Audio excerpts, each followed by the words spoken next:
നമസ്കാരം, news prime മലയാളത്തിലേക്ക് സ്വാഗതം. വിടക്കാക്കി തനിക്കാക്കുക എന്നുള്ളത് ബി.ജെ.പിയുടെ ഒരു സ്ഥിരം ശൈലിയാണ്. അധികാരം കിട്ടില്ല എന്ന് ഉറപ്പുള്ള സംസ്ഥാനങ്ങളെ തഴയുകയും അവർക്ക് കേന്ദ്ര സഹായങ്ങൾ നൽകുന്നതിൽ വലിയ രീതിയിലുള്ള റെസ്ട്രിക്ഷൻ വരുത്തുകയും ചെയ്യുന്നത് കേന്ദ്ര സർക്കാരിൻ്റെ സ്ഥിരം പല്ലവിയാണ്. 2014 മുതലേ അത് തുടർന്ന് വരുന്ന ഒരു സാഹചര്യമാണ്. ദക്ഷിണേന്ത്യൻ സംസ്ഥാനങ്ങളെ പരിപൂർണമായി കേന്ദ്ര ബജറ്റിൽ തഴയുന്നതും അതിൻ്റെ ഭാഗമായി തന്നെയാണ്. വടക്ക് കിഴക്കൻ സംസ്ഥാനമായ മണിപ്പൂരിനെ കേന്ദ്രഭരണ പ്രദേശമാക്കാൻ വേണ്ടിയുള്ള നീക്കങ്ങളാണ് ഇപ്പോൾ അണിയറയിൽ നടക്കുന്നത്.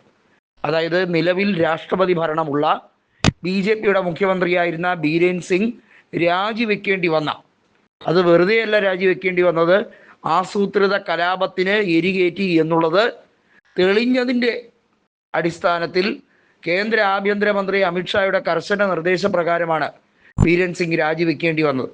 കാരണം ബി.ജെ.പിക്ക് മറ്റ് ഇടങ്ങളിൽ കൂടി നാണക്കേടുണ്ടാക്കുന്ന രീതിയിലുള്ള ദുഷ്ഭരണം ബീരേൻ സിംഗിൻ്റെ നേതൃത്വത്തിൽ നടന്നത് ബി.ജെ.പി നേതൃത്വത്തെ വല്ലാതെ ഇളിഭ്യരാക്കിയിരുന്നു.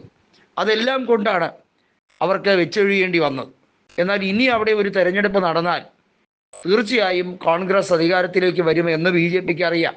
മറ്റേത് രാഷ്ട്രീയ പാർട്ടി അധികാരത്തിൽ വരുന്നതിനേക്കാളും ബി.ജെ.പിക്ക് ഏറ്റവും ഭയം കോൺഗ്രസ് അധികാരത്തിലേക്ക് വരുന്നു എന്നുള്ളത് തന്നെയാണ്. കോൺഗ്രസ് മുക്ത ഭാരതത്തിനായി ആണല്ലോ 2014 മുതൽ ഭരണഘടനാ ലംഘനവും അതുപോലെ എല്ലാ തരത്തിൽ ഭരണഘടനയുടെ ആമുഖത്തിൽ വെള്ളം ചേർക്കുന്ന രീതിയിലുള്ള നടപടിക്രമവും നരേന്ദ്രമോദി അവലംബിച്ചു വരുന്നത്.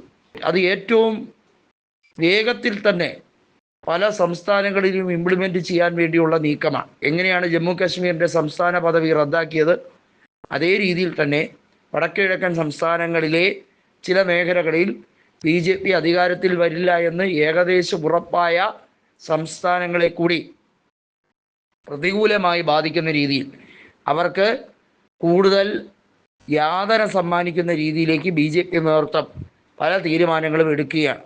ഇതിൻ്റെ മുഖ്യ സൂത്രധാരൻ കേന്ദ്ര ആഭ്യന്തരമന്ത്രിയായ അമിത്ഷാ തന്നെയെന്ന് നമുക്ക് നിസ്സംശയം പറയാൻ കഴിയുന്ന ഒരു സാഹചര്യമാണ്. ത്രിപുരയിൽ ഇനി ഒരു തെരഞ്ഞെടുപ്പ് നടന്നാൽ അവിടെ ഓക്രമി ബോബി സിംഗ് വീണ്ടും അധികാരം പിടിച്ചെടുക്കാനുള്ള സാധ്യതയുണ്ട്. 2 ലോക്സഭാ സീറ്റിലും സാമാന്യം നല്ല ഭൂരിപക്ഷത്തിന് കോൺഗ്രസിൻ്റെ പ്രതിനിധികൾ എം.പിമാരായി തുടരുന്ന ഇന്നർ മണിപ്പൂരിലും ഔട്ടർ മണിപ്പൂരിലും സാമാന്യം നല്ല രീതിയിലുള്ള ജനപിന്തുണയുണ്ടവർക്ക്.